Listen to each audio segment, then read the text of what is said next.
நந்திகேஸ்வர அஸ்ட்ராலஜின்னு பேசுகிறேங்க. இப்போ ஜாதகத்தில் ஏழாம் பாவம் ரொம்ப முக்கியமான பாவகம். ஏழாம் பாவகம் தான் மாங்கல்ய ஸ்தானாதிபதிங்க, ஏழாம் அதிபதி. அப்போ இரண்டாவது குழந்தைக்கும் வருங்க. ஏழாம் பாவகத்துக்கு ஒவ்வொரு பாவக அதிபதிகள் 7ல் இருந்தால் என்ன பலன்கள் தரும் அப்படின்னு மட்டும் சொல்கிறேங்க. லக்னாதிபதி 7ல் இருந்தால் ஜாதகர் மனைவி ரொம்ப விரும்பி நேசித்து வாழ்க்கை நடத்துவாருங்க. மனைவியை கேட்டு என்ன சொல்கிறது, எது செஞ்சாலும் மனைவியை கேட்டு செய்வாருங்க. மனைவி சொல்லே மந்திரம்னு இருப்பார். 7ல் லக்னாதிபதி இருந்துட்டாங்க. லக்னாதிபதி இரண்டாம் அதிபதி, லக்கணத்துக்கு இரண்டாம் அதிபதி 7ல் இருந்தால் மனைவி மூலம் வருமானம் உண்டுங்க. விபத்து வரலாங்க, அவமானம் வரலாங்க. ஒன்று நல்லது ஒன்று கெட்டது இருக்குது, 2 இருக்குது. 3ஆம் அதிபதி 7ல் இருந்தாங்க, மனைவி ஆன்மீக விஷயம் உள்ளவராக இருப்பாங்க. மத நம்பிக்கை, நீண்ட தூரம் பயணம் விரும்பியாக இருப்பாங்க. 4ஆம் அதிபதி 7ல் இருந்தாங்க, மனைவி வேலைக்கு போவாங்க. மனைவியால் யோகம் உண்டுங்க. மனைவி கௌரவமாக இருப்பாங்க. மனைவி மூலம் வீடு வாகனம் ஜாதகருக்கு நிறைய கிடைக்குங்க. 5ஆம் அதிபதி 7ல் இருந்தால் ஜாதகன் காதலித்து கல்யாணம் பண்ணிக்குவாருங்க. 5ஆம் அதிபதி 7ல் இருந்தால் ஜாதகர் காதலித்து கல்யாணம் பண்ணிக்குவார். மனைவி லட்சிய குணமுடையவங்களாக இருப்பாங்க. ஜாதகனுக்கு புத்திர விருத்தி உண்டுங்க, செல்வாக்கு இருக்குதுங்க. 6ஆம் அதிபதி 7ல் இருந்தால் மனைவி செலவு செய்பவங்களாக வருவாங்க. மனைவியுடன் கருத்து வேறுபாடு இருக்குங்க. நோய்வாய் கொண்ட உடலாக இருப்பாங்க. சண்டை சச்சரவு செஞ்சுக்கிட்டே இருப்பாங்க. 7ஆம் அதிபதி 7ஆம் வீட்லேயே இருந்தால் மனைவி லட்சிய குணம் கொண்டவங்களாக இருப்பாங்க. அதிகாரம் செய்வாங்க. அத்தை மகளாக மனைவி அமைவாங்க. 7ஆம் அதிபதி 7ஆம் வீட்லேயே இருந்தால் அத்தை மகளாக மனைவி அமைவாங்க. மனைவி சொந்த காலில் நிற்கிற பொண்ணாக இருக்கும், தைரிய பொண்ணாக இருப்பாங்க. 8ஆம் அதிபதி 7ல் இருந்தால் மனைவி மூலம் வருமானம் உண்டுங்க. வாக்குவன்மை, மனைவிக்கு இருக்கும் பல துன்பங்களை அனுபவிக்கிற மாதிரி இருக்குங்க. 9ஆம் அதிபதி 7ஆம் இடத்துல இருந்தால் மனைவிக்கு அவர்களின் சகோதர ஆதரவு உண்டுங்க. தைரிய மனைவிங்க, அலைச்சல் குணமும் இருக்குங்க. 10ஆம் அதிபதி 7ல் இருந்தால் மனைவி சுகவாசிங்க. வீடு மனைவி மக்களுடன் வாழ்வாங்க. செல்வந்தர் வீட்டு பெண்ணாக அமைவாங்க. வாகன சுகம் மனைவிக்கு கிடைக்குங்க. லட்சிய குணம் இருக்குங்க. குழந்தைகள் மேலே பாசம் இருக்கும் பொழுது பொழுதுபோக்கு விஷயத்திலே நாட்டம் இருக்குங்க. 12ஆம் அதிபதி 7ல் இருந்தால் மனைவியால் சண்டை வரும், எதிரி பயம் உண்டுங்க. மனைவிக்கு நோய்வாய் குணம் உண்டுங்க. 7ஆம் அதிபதி ஆட்சி உச்சமோ பெற்றிருந்தால் மனைவி மூலம் பெரும் மகிழ்ச்சி ஏற்படுங்க. 7க்குடையவன் 6, 8, 12ல் இருந்தால் நோயாளியான மனைவி வருவாங்க. சுக்கிரன் 7ல் இருந்தால் காமம் அதிகம் இருக்குங்க. 7க்குடையவன் சனி மற்றும் சுக்கிரன் ராசியில் இருந்தால் நாட்கோள்களால் பார்க்கப்பட்டால் பல மனைவி இருப்பாங்க. அந்த ஜாதகர் பல மனைவி ஸ்தானம் அதில் இருக்குங்க. அடுத்தது 7ல் புதன் இருந்தால் மனைவி புத்திசாலிங்க, தந்திரசாலி, இளமையான தோற்றம், கலகலப்பானவங்க, நகைச்சுவை குணம் இருக்குங்க. வியாபார விருத்தி, எழுத்து முறை மூலம் செலவு சுகம் ஏற்படலாம், செல்வ சுகமும் ஏற்படலாம். 7ல் குரு இருந்தால் மனைவி நல்ல குணங்க, தெய்வ நம்பிக்கை உடைய, பொறுப்புடன் நடக்கக்கூடிய பொண்ணாக இருப்பாங்க. போதனை குணம் இருக்குங்க. மனைவி நிதி நிர்வாகம் இருக்குங்க. 7ல் சுக்கிரன் இருந்தால் மனைவி அழகானவா, கவர்ச்சி குணம் இருக்குங்க. ஆடை அலங்கார விருப்பம் இருக்குங்க. கலை ஆர்வம் இருக்குங்க. இன்பத்தை அதிகம் விரும்புவாங்க. ஜாதகருக்கு கட்டிடம் வாகனம் மூலம் பணம் கிட்டுங்க. ஆடம்பர தொழில் மூலம் செல்வம் கிடைக்குங்க.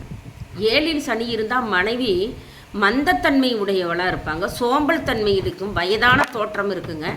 தாமத திருமணம் வரலாங்க. மனமுறிவு ஏற்படலாம். பெண்ணிடத்தில் வசியம் இருக்காதுங்க. 7ல் ராகு இருந்தால் மனைவி பொய் பேசுவாங்க. வஞ்சக குணம் இருக்கும். ரகசிய நடவடிக்கை இருக்கும். புதிரான திருமணமாக இருக்குங்க.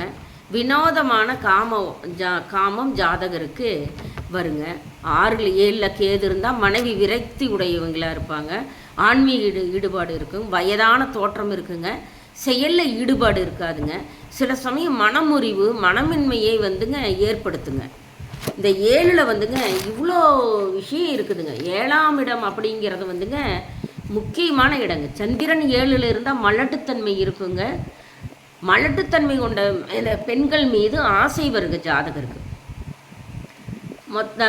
செவ்வாய் 7ல் இருந்தால் பருவமடைந்த பெண்ணின் தொடர்பை ஏற்படுத்துங்க. புதன் 7ல் இருந்தால் விபச்சார பெண்ணுங்க, அற்ப பெண்ணின் தொடர்பை ஏற்படுத்தி கொடுக்குங்க ஜாதகருக்கு. குரு 7ல் இருந்தால் அந்தன பெண்ணின் மீதோ அல்லது கருத்திருத்த பெண்ணின் மீதோ தொடர்பு ஏற்படுங்க. ஒரு ஆணின் ஜாதகத்தில் செவ்வாய் 7ல் இருந்தால் வரும் மனைவிக்கு கவர்ச்சிகரமான மார்பு இருக்குங்க. குரு எடுப்பான மார்பை கொடுக்குங்க. சுக்கிரன் பெரிதான மார்பை கொடுக்குங்க. சனி நலிவடைந்த மார்பை கொடுக்குங்க. மற்ற கிரகங்களுக்கு வகுப்பில் வந்துங்க சந்தேகம் கேட்காதீங்க, நீங்களே யூகிச்சுக்கலாம், நல்லதாக இருக்கும். செவ்வாய் சனி 7ல் இருந்தால் மனைவி ஆடவரை விரும்புகிற குணமாக இருக்கும். 7ல் செவ்வாய் சனி 7ல் இருந்தால் நற்குணங்கள் பார்த்தல் அது நடக்காதுங்க. நல்ல கோள் பார்த்தல் அது நடக்காதுங்க. சுக்கிரன் நவாம்சத்தில் செவ்வாய் வீட்டில் இருந்தால் மனைவி கூடுதல் காமம் கொண்டவராக இருப்பாங்க. 7க்குடையவர் வலிமை இழந்து 6, 8, 12ல் இருந்தால் விரைவில் மனைவியை இழப்பாருங்க. 7க்குடையவர் வலிமை இழந்து 7க்குடையவர் லக்கணத்திலிருந்து 7க்குடையவர் வலிமை இழந்து 6, 8, 12 மறைவு ஸ்தானத்தில் இருந்தால் விரைவில் மனைவி இழந்து விடுவார், இறந்து போவாள். செவ்வாய் சுக்கிரன் 7ல் இருந்தால் ஜாதகருக்கு பல மனைவி அமைய வாய்ப்புண்டுங்க. 2ல் ராகு இருந்தாலும் இதே நிலை வருங்க. 7ல் ஜாதகருக்கு ஆண் ஜாதகத்தில் 2ல் ராகு இருந்தால் இந்த நிலை 2 மனைவி அமைய, பல மனைவி கூட வருங்க. பொய் பேசுவாருங்க நல்லா. ஆணின் ஜாதகத்தில் சுக்கிரனோடு எத்தனை கிரகம் இருந்தால் அத்தனை பெண்களின் தொடர்பை ஏற்படுத்தி கொடுக்குங்க. ஆண் ஜாதகத்தில் சுக்கிரனோட எண்ணுங்க எத்தனை கிரகம், அத்தனை பெண் ஜாதகம் வச்சிருப்பார். பெண்ணின் ஜாதகத்தில் செவ்வாயுடன் எத்தனை கிரகம் அத்தனை பெண்ணின் தொடர்பை ஜாதகருக்கு கொடுக்குங்க. 7க்கு உடையவரை சுக்கிரன் பார்த்தால் திருமணம் தாமதமாகும். 7க்குடைய கிரகத்தை சுக்கிரன் பார்வை, சிவப்பார்வை, சிறப்பு பார்வை 7 தாங்க சுக்கிரனுக்கு. 7ஆம் பார்வையாக 7க்குடையவன் பார்த்தா திருமணம் தாமதமாகும். 7க்குடையவர் 6ல் சென்றால் மனைவி சண்டக்காரி, அடிக்கடி நோய்வாய்ப்படுவாள். 2ல் ராகு இருந்து 7ல் செவ்வாய் இருந்தால் மனைவிக்கு பாம்பு கடி உண்டு. 2ல் ராகு 7ல் செவ்வாய் இருந்தால் மனைவி பாம்பு கடிக்குங்க. 7ஆம் அதிபதி வளர்ச்சி ஸ்தானமான 10 மற்றும் 11ல் இருந்தால் விரைவில் திருமணமாகும். 7ஆம் அதிபதியும் வளர்ச்சி ஸ்தானமான 10, 11, 10ஆம் இடம் தொழில் ஸ்தானங்க, 11ஆம் இடம் லாபஸ்தானங்க. இதில் இருந்தால் விரைவில் திருமணமாகுங்க. 7ஆம் அதிபதி அல்லது சுக்கிரன் புதன் அல்லது சந்திரன் பார்த்தாலோ அல்லது சேர்ந்தாலோ தாய்வழி மாமன் வகையில் பெண் அமைங்க. 7ஆம் அதிபதி அல்லது சுக்கிரனை ராகு கேது அந்நிய பெண் பார்த்தாலோ அல்லது சேர்ந்தாலோ அந்நிய வழி பெண் அமையும். 7ஆம் அதிபதி அல்லது சுக்கிரனை சனி பார்த்தாலோ அல்லது சேர்ந்தாலோ தாழ்ந்த வகை பெண் அமைவானை. 7ஆம் அதிபதி அல்லது சுக்கிரனை சனி பார்வை 3, 7, 10 பார்வை பார்த்தாலோ அல்லது சனி சேர்ந்தாலோ, 7ஆம் அதிபதியோட சனி சேர்ந்தாலோ சுக்கிரனோட சனி சேர்ந்தாலோ தாழ்ந்த வகையில் பெண் அமைவாள். இந்த மாதிரி 7ஆம் இடத்துல இவ்வளவு சிறப்பு இருக்குதுங்க. நன்றி, சுபங்க.